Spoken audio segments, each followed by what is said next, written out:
Andi. Thank you so much for coming on Authentic AI for Entrepreneurs. I am so excited to have you on the show. So happy to be here, Kinsey. Thanks for having me. Yes, and I did already introduce you just a teensy bit in the intro, but I'd like to hear from you. Who are you and what do you do?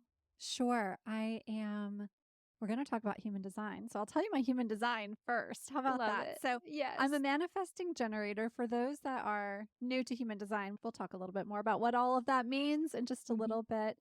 My background is one in which I started in the corporate beauty world. I worked as a general manager for a group of salons and spas. I was a sales executive for a beauty brand. And I worked in marketing strategy right at the very beginning of when social media started to become a thing. So that was back in like 2010, 2011, 2012, when brands were just starting to get tuned into how to use social in business. And so I feel like I was a little bit on the forefront of that because I was working for a brand at that time. I have been an entrepreneur since about 2012. I started my first business in 2012 accidentally. I stumbled my way into entrepreneurship and have had quite a few businesses since. Now I run Wee Wee Studio, which is an education company for female founders and creatives. We focus our work on mindset and also human design and AI and strategy for busy founders. And we also do some really fun things like retreats and in person gatherings for the members of our community. And then I'm also building a beauty brand of my own right now. So I have a lot on the plate, but lots of fun and full manifesting generator fashion. I'm always Uh-huh. up to something new. So that's a little bit about me. Oh, so many amazing little nuggets there. I love so many different parts of your story. With our other podcast, Feel Good Social, I do always ask, like, how did you get started? What has your journey looked like? Because I think it's so interesting and so good for all of us to hear. It can look like lots of different things, and there can be lots of different things happening over time. And it doesn't matter if you feel like you have to pivot or feel like you're failing or feel like you want to go do something else at some point. Like, all of those things can come together and build to create where you're at in your journey right now. And that'll continue into the future, you know? 1000%. I love this. Okay, so this podcast, however, is about AI, which I always geek out about whenever I have conversations with people about AI tools. I absolutely love that you're another woman in the kind of AI space and encouraging other women to use AI tools in different ways. How did you just start learning about AI and dipping your toes into that world? Yeah, I was thinking about that the other day because now that Chat GPT is everywhere, it feels like we all have had this tool for forever. It feels a little to me like when the internet was really becoming available to us en masse, that Mhm. there was like the time before the internet and then the time after when we all had access to these tools. And I feel a bit like our large language model tools have given us that before these tools and after these tools. But I think for the most part, most of us became aware of AI with the accessibility of Google, Gemini, and ChatGPT. And I was paying attention to AI before those tools became available, but I wasn't necessarily using it in my business because they just weren't readily available to most of us who are running small businesses. So the second that those tools became available, I was paying attention and I immediately began to experiment with those tools where there's that kind of adoption scale of there's folks that are on the innovator side of the scale and then your laggard side of the scale. I typically fall not all the way on the forefront of the innovators who are like the first one to get the new iPhone, the first ones that were on Facebook and Instagram. I'm not always the first. But when I see value in the potential of a new tool, I will experiment. I'm very much a person who's curious and interested and looking at ways to create more efficiencies in my life and in my business. I really found my way into using AI for my business when ChatGPT and Google Gemini were becoming readily available to us and started using it for some of the basic things like copy editing and restructuring the things in my day to day that I could move over to a tool like a little robot assistant versus doing it myself. So it was really basic stuff at first. And as I started playing with it, I realized that there was so much more I could get out of it if I really learned how to use it properly, learned how to use it better. So that was really the start for me. Yeah. Oh, I feel that so hard too. I know I was laughing the other day when remember when people were calling AI like a trend? And I don't know, maybe Sure. there's still some people out there who think that, but I'm like, no, guys, this isn't like Clubhouse. Like, I was Right. not a Clubhouse adopter. Everyone's like, you're not on Clubhouse yet? I was like, nah. But as Yeah. soon as I kind of, well, actually, I totally went through like a flip too, where at first I was total grumpy grandpa about AI tools. And then I was like, oh, wait, let's like turn toward these and learn more about them. And now I'm just trying to tell everyone we can be using these tools and also in an Yeah. authentic way that aligns with us. Let's talk a little bit about human design, Yeah. which is another pillar of what you do, and then maybe how you use that with ChatGPT, because I think that's so interesting. So, I guess to kick it off, not everyone really understands what human design is. Can you give us a little brief overview? Sure. They don't understand for very good reason because it's a very complex system. So Mhm. I absolutely get that when people are like, I don't even, what is this? Astrology? Is it genetics? Mhm. What is this thing? And it is a combination of a lot of things. It combines elements from astrology, from the I Ching, from Kabbalah, from the chakra system, from genetic coding. And what it really offers us is a deeper look at our unique take on the world. It does that through identifying our talents, our gifts, our natural energetic makeup, the best approach for each of us in making decisions. That's the basics. I've heard it presented in a lot of ways where people have said it's like the science of your aura. And I would present it more as a system for understanding your highest talents and gifts, how you are energetically made up, and how you make the best decisions. Those three things is what you can really use it for in a practical way. Yeah. Oh, yeah. I love that approach too because I'm like somewhat woo curious from like a Sure. logical standpoint, is how I probably describe myself. So, like, I'm open to all these things. And at the same time, I'm always like, why? Wait, what? I'm definitely a head person in all of the different personality tests and Hmm. different things for sure. So that's probably why. But I think that human design is really cool. And if you guys are listening right now and you are just, what is this? Get curious about it. One of the things that I've been loving too is actually using ChatGPT to help me understand like my Sure. chart a little bit better. Be like, wait, what does this mean? Or like anytime something pops up. And before I got a little bit into human design, probably like 2 or 3 years ago when I started learning about it, but it's a lot to process. And then also finding the information that you're looking for, finding the answers to the questions you're looking for was like hard too. And so I recently got back into it. And I actually, honestly, I just put my chart into, I use the human design blueprint one.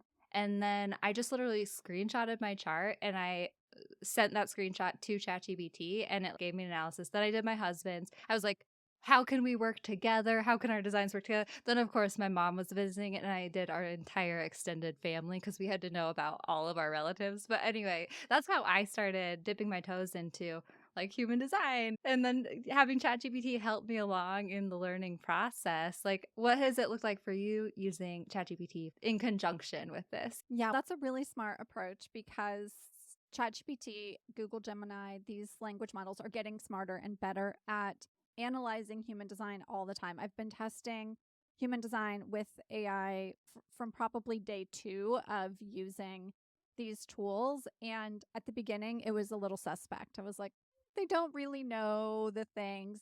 And part of the reason for that is it's hard to find really good information about human design on the internet. There Mm. are a lot of words in human design that are hard to decipher. Someone who's studied human design for a long time, the best information is often in books, but you got to pull a bunch of different books to get the real good stuff. So it's not a system that's really easy to learn. And so I think if you're a robot, you're also going to struggle a little bit with like, what Uh-huh. does all of this mean? Then there's different schools of thoughts and different camps on how to best interpret human design. So if you're like a real traditionalist around human design, you're leaning into Jovian Archive, which is the original system from Ra Uru, who's the founder of human design. If you're more on the Jenna Zoe, she's one of the bigger educators around human design. If you're more on her camp, she makes it feel a little less. She does a lot of deciphering of some of those original words. And then there's Karen Curry Parker, who's another big reader. She does the same thing.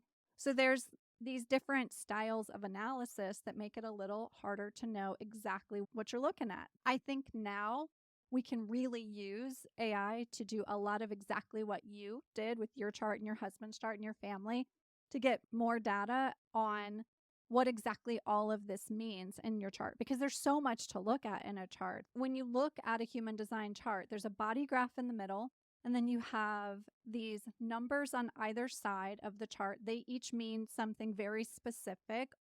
There are many of them. They all mean something. And then there's a planet connected to each of those numbers. They all mean something. And then you see on this body graph, there's these colored in blocks all through the body, what you would see on a chakra chart. That all means something. And then you have these lines running from these different chakra points on that graph, depending on the color of the lines. So there's a lot many to things. know about on a chart. So a really great place to start is pulling your chart and doing that type of analysis to get some understanding of what exactly you're looking at. And then I would start after you do that by beginning to understand what some of those key components, your type, your strategy, your authority, and your profile lines, what those all represent on your chart. And then you can get super creative. You can look at how to be more productive and efficient, how to show up in your business from a marketing point of view, how to use human design in partnership with your content strategy in business, how to tap further into your creativity using your human design chart. So there's lots of things you can do, lots of great prompts that you could try to help you to really take human design and AI and bring those two tools together. Yeah. Oh, and you know what I love that you're bringing up too, and I swear I probably say this on every podcast episode, is the fact that one of the best things we can do is really bring our expertise or our own knowledge to these Yes. tools, and also use like our critical thinking skills and really think through the answers it's giving me. Like, yes. And it's so funny. This completely applies to what I've been doing with human design in this past like 2 weeks with ChatGPT, is like, okay, I threw my chart in there. It gave me the great overview, very detailed. I was like learning that stuff. But then I started getting into listening to a few different human design podcasts. I'm like, oh, now I'm really curious about it. What are people saying about this stuff? And then these people on the podcast would bring up different aspects of the chart and all the different things. I'm like, wait, what is that? And then I go back to Yeah. ChatGPT and I'd ask the question, and then it would give me more of a response. But it's always about, yes, these tools are awesome, but firstly, always realize that the answers it's giving you may not be like fully true or the full truth either, right? Yeah. And then also, it's about understanding the right questions to ask these tools. And so that's where bringing like experts, bringing their expertise to these tools can be really magical, I think. Yeah, absolutely. As you and I have been talking, I just popped ChatGPT open and popped my chart into it. And the first thing that came up for me, and I think this is a little bit of an education on how you could kind of like go through the flow of this. The first thing that popped up was, this is your human design chart. It's also known as a body graph. This is a combination of principles from astrology, the I Ching, Kabbalah, all those things that I had just mentioned. Then it's telling me basically the architecture of a chart. So it's like, here, these are your type. This is your type and your centers. This is your profile lines. This is your gates and channels. These are your defined versus undefined centers. This is your incarnation cross. This is your planets and your lines.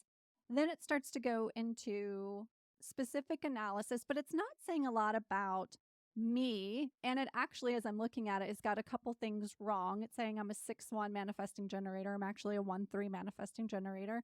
Here's what I would do next. If this is what I got as the result, I would then take each of those points, the first one being types and centers. I would say, okay, based on what you're seeing on my chart, referencing my type first, which is manifesting generator, can you give me some education around the energy or the talents or the gifts. Think about what's important for you to know now of a manifesting generator so that I can apply this into my daily life. So I would get that information first. And then I would continue to work down and make sure that the information that I'm getting, perhaps I reflect back into some other resources that I have, perhaps books or podcasts or things like that, to make sure what I'm getting is right on. And then once you do that and have that basic knowledge, then you can get really creative in your prompts to get really juicy stuff. I've been testing a prompt for probably a year where I give ChatGPT or Google Gemini details about my chart. So I'll say, okay, this is my type, this is my strategy, this is my authority, these are my profile lines, and this is my incarnation cross. I will give it that information. So I'm being specific about my type is manifesting generator. What that means is X. My profile lines, I'm a 1-3. What that means is X.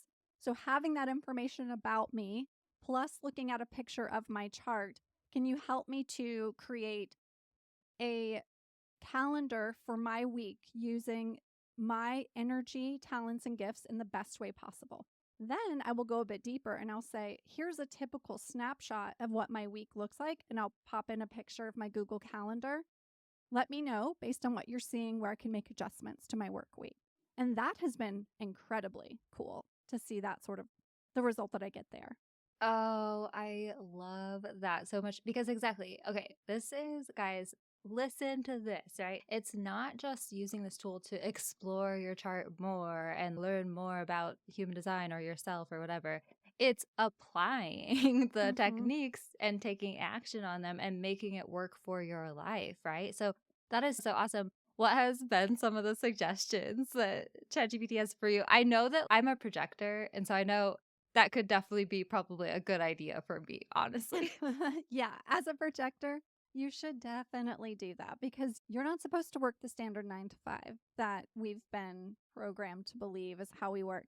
So, when I've been plugging that in and giving the example of my current calendar, I've also been saying if I wanted to reduce my time in the office to 24 hours a week, no more. Consider that too, which has been fun because then it's like looking at my calendar, looking at my energy, looking at what my priorities are, and restructuring my time to do more deep work, to take the things that are more admin style tasks and group them into one time in the week, giving much more time for that unplug, recharge. Even as a manifesting generator, I can be completely lit up and keep going and keep working. The trick for me is I can sometimes get into that multitasking, doing too much at once, and then the deep work doesn't really get prioritized. That's something that when I've done that test, I'm getting a lot of that reminder, make time for deep work, make time for deep work, because otherwise I will get in that juggling of all of the things and I won't get outside and touch grass as frequently as I should. So I'm getting a lot of that reminder. Okay, make time. It'll say, I see you have yoga on your schedule several nights a week. How can you spend more time doing things like that? I see you have date night with your husband on your schedule.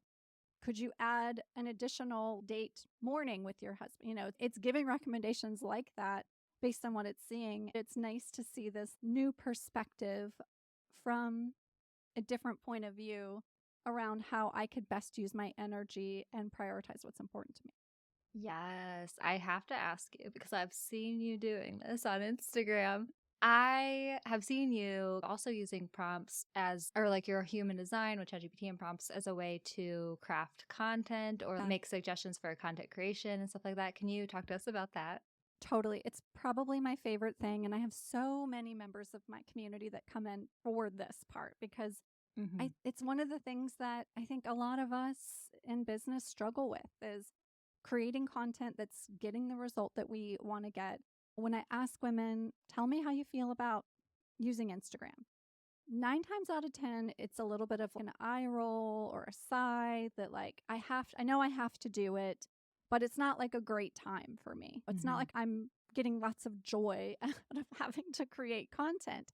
And she was like, somehow you make it seem like you're having fun on social. Like, how are you doing that? And the way that I'm doing that is I'm very much using my human design, specifically my strategy and my profile line in crafting my content plan. And so for me, my strategy is to respond. So what that means is I am going to feel lit up to create content, to create my Instagram posts when I'm responding to something going on in the world. So when I think back to when content was not fun for me is when I tried to sit down on a Monday morning and map out my social plan for the week, and I would feel frustrated, which is my not self theme in human design, frustration. Mhm. So I'd feel frustrated, I'd be annoyed, I would feel like I had no ideas coming to me. It's because I wasn't in response mode at all. I was trying to create something out of nothing, and I Mhm. was not getting the result. It hadn't occurred to me, even though I, at that time, was somebody who had studied human design for years, to apply human design to this part of my business. When I had that light bulb moment that I was like trying to work in a way that was not for me, everything changed. And so then it was like, okay, actually, what I can do on a Monday morning is script out some talking points, some hook points, some things that I can then be in response to as I work through the week. The other thing I can Mhm. do is pre-film some of the visuals that I'm going to use when I have that moment of being in response to something that I want to talk about. So all of a sudden, I changed the way I was working, and I built out a mini little content library for myself of videos I could use, because that's the way most of us are creating content right now, is either some sort of graphics, some sort of carousel photos, or videos. So for me, it was, okay, I'm going to create this mini video library. I'm going to have some quick talking point, hook style, grab attention points, and then I'm going to be in response throughout the week. And then I noticed, okay, what time of day do I find that I'm feeling that energy to respond and then create? And typically that, for me, that fell like mid-afternoon. So I could like get out of my office for a minute, go sit outside and get on my phone and do that creation. And it would take way less time because I felt like I was speaking to something. And also energetically, that attracted way more people because I was showing up differently. So Mhm. the way that I suggest, and I've actually got a blog post over on weeweestudio.com with 3 prompts that you can use to follow this. What I suggest you do is figure out, okay, what's the best creation flow for me? So for me, it was that getting in Mhm. that response mode throughout the week. So that flow first, then really dissect your profile lines. That's going to tell you a lot about your personality Mhm. and how you're going to be best received on social. So I think that's a really important piece too. You can use some prompts around your profile lines to really get good ideas around how to show up. Like for some of us, face to camera or get ready with me style content is great. For others of us, we don't really like energetically do our best in that way. And that's Mhm. okay. You got to figure out which is for you, and your profile lines can help you with that. Then, after you do that, you can use the information you've input thus far to create a 14-day content plan. You're not necessarily going to be following the content plan, verbatim every time, but it's going to give you lots and lots of good ideas. And I like the idea of a 14-day plan because then you've got literally 14 ideas to work from over the course of a couple of weeks in your month to create content in a much more easeful way. Yes. Oh, I love that. I cannot wait to do that after this interview for sure. Okay, selfishly, quickly, I want to talk a little bit about projectors when it comes to this Sure. strategy because I think projectors are so, what's it called, the authority thing or Hmm. whatever, that it's very confusing. The wait for the invitation, and especially when you think about showing up on social media. Do you have any thoughts about that? Yeah, I definitely do. Okay, so the for projectors, your strategy is to wait for the invitation. Mm. And you're depending on what type of projector you are, there's a couple of different types of authority. You could have emotional authority, which means make decisions from your emotional state of being, from your feelings. I'm mentioning that also because so often we hear like, well, if it's not a hell yes, it's a hell no. And that works for sacral authority beings. Projectors are typically not sacral authority beings. They're never sacral Mhm. authority beings because they don't have that energy center lit up. So for projectors, when they're told, oh, if it's not a hell yes, it's a hell no, projectors are like, that feels really wrong. That's not actually how I operate. Mhm. And then I need to follow this strategy of waiting for the invitation. I would suggest that the invitation can come from anywhere. So the invitation could be that you see some sort of information out there, you see some art, you're like taking a walk down the street in the city that you live in, and something's going on that really catches your eye, and you're feeling this call to go deeper into that thing. The Mm. only time that waiting for the invitation becomes a little bit different from my perspective is when you're engaging with other human beings. And why I'm saying this is because if we go as projectors, you can see really deeply into people. And if we go looking really deeply into people without their invitation to do so, it Mhm. feels confronting to the person you're Yeah. engaging with. However, if you're just like moving through the world and you're like, I'm feeling invited into this shop and I want to go explore it and then I want to see how what in this shop resonates for me. That's a very different feeling than I'm sitting down with somebody for coffee and I'm like noticing something going on with them and I want to talk about the stuff that I'm perceiving and they haven't invited me to have that conversation with them. So, Yeah. I always tell my projector people that it doesn't mean you can't do your content creation, get your marketing completed, make sales in your business. You do not have to be invited to do that. You do not have to be invited to reach out to someone to have a collaborative relationship with them. Mhm. Now, what you might want to be in consideration of is if you are then in a collaborative relationship, notice how deep you're going into their stuff and just notice if they've asked you to do that. That would be a time to really pay attention to that. But for projectors, what I love about projector strategy in terms of social or marketing is you're a natural guide, you're a natural advisor. And while your strategy revolves around that waiting for recognition or an invitation, when you're thinking about creating content or creating marketing tools for your business, as long as you're not like forcing your way into a conversation and you're on the side of being a natural guide and an advisor, you're going to be received really beautifully. So I always tell projectors, give us hot takes, give us your inner wisdom, give us your big ideas, give us your deep reflection. That's the stuff that you have that the rest of us aren't quite as tuned into. And so when you do that, your marketing messaging is going to be really well received. Oh my goodness, I love that. I was just eating up everything you were saying there. I feel like every time I have a conversation with a human design person, I'm like, oh, realizing things about my projector self. So I get people get surprised when they hear I'm a projector often because I tend to show up and act sometimes like a manifesting generator. And I think they just don't see me actually taking a break. And I didn't even see it Yeah. myself until I was like, wait, other people have trouble turning off the computer at 5 p.m. Like, I'm usually stopping working by the end of the day. But yeah, oh my gosh, so funny. And thank you for saying that too, because I think that's what I was getting hung up on when it comes to content creation and marketing. It's like putting yourself out there. But as long as you're putting yourself out there in the stuff that lights you up and that you're excited about Mhm. and the thoughts that you're having and not pushing that on other people, that's where I have personally always found the rub in my Yeah. business and life, is where I tend to just push instead of just showing up and welcoming in a Yeah. way. Yeah. That is the way. Showing up and welcoming is the way. And even the hot take thing in your marketing messaging or your copy or your social is going to get people thinking. And so sometimes that might feel a little like controversial to you to be putting messaging out like that, but Mhm. it will show your perfect people that like, oh, you've got a wisdom that I need to get on that. I need to get involved in that. And then they're going to invite you into their world.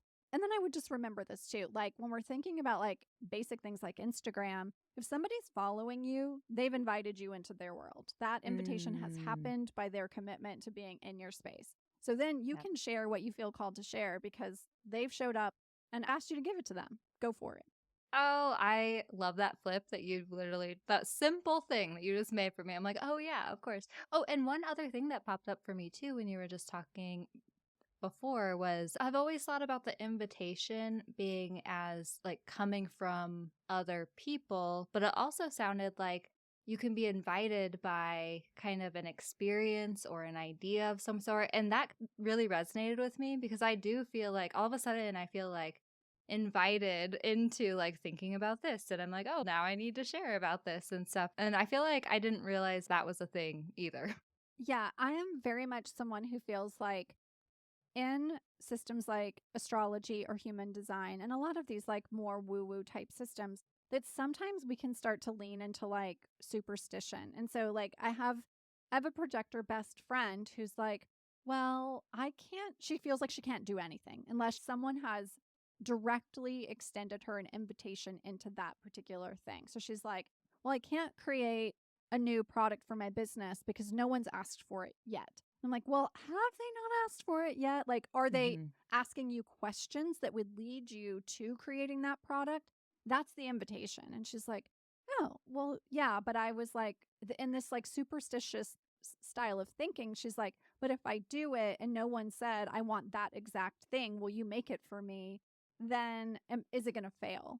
And so I think that's a little bit of like a script we have to flip when it comes to these more woo woo modalities is just because the idea is you have to wait for this one particular invite to come through, that can come through in a lot of ways that is not someone literally sending you an email saying, hi, will you please create this for me, thank you. Yes. Yeah. Like the energy. I really have felt that before. Just like the energy, or just like all of a sudden, like an idea popping up that I have an idea. And then all of a sudden, I'm getting like picking up on little nuances from my Yeah, audience of like, oh, they would like this sort of thing, or just things they say where I'm like, that's an invitation. That's an invitation. And it all comes together collectively to then where I create it. And they're like, yeah, but.